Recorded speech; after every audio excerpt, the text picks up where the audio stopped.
আসসালামু আলাইকুম। আজ আমাদের জমিতে ২৯ ধানের চারা গেড়ে দেব ইনশাল্লাহ। প্রচণ্ড শীত আর বাতাসের মধ্যেও আমরা জমিতে যাওয়ার জন্য রওনা হই। আমাদের এই দিকে ধান আর সরিষা বেশি চাষ করা হয়। হাতে গোনা কিছু লোক অন্য সকল ফসল চাষ করে। আমাদের এই দিকের প্রধান ফসল হচ্ছে ধান আর সরিষা। এখন যেহেতু শীতের মৌসুম, তাই কম বেশি সকলেই সরিষা চাষ করেছে। আমরা তার ব্যতিক্রম নই।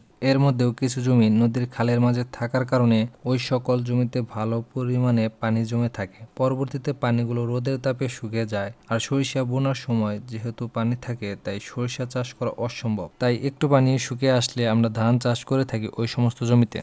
জমি একটু উঁচু নিচু থাকার কারণে উঁচু জায়গা থেকে মাটি নিয়ে নিচু জায়গায় দিতেছিলাম। আরও সুন্দর করে সমান করার জন্য আক্তার ভাই মইয়ের উপরে মাটি দিয়ে টানতেছিল। আর জমিতে প্রচুর পরিমাণে পানা থাকার কারণে নেট ভাঁজ করে টানতেছিলাম দুইজনে দুই পাশ থেকে।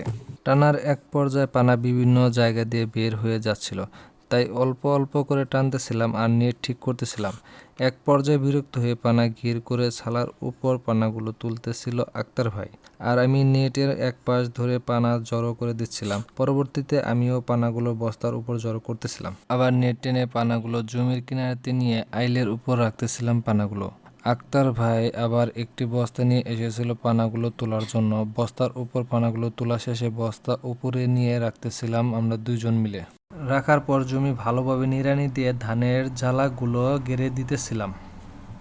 সবাই ভালো থাকবেন, সুস্থ থাকবেন, আমাদের জন্য দোয়া করবেন। আল্লাহ তাআলা যাতে আমাদের ব্যবসাতে বারাকাত দান করেন। আসসালামু আলাইকুম।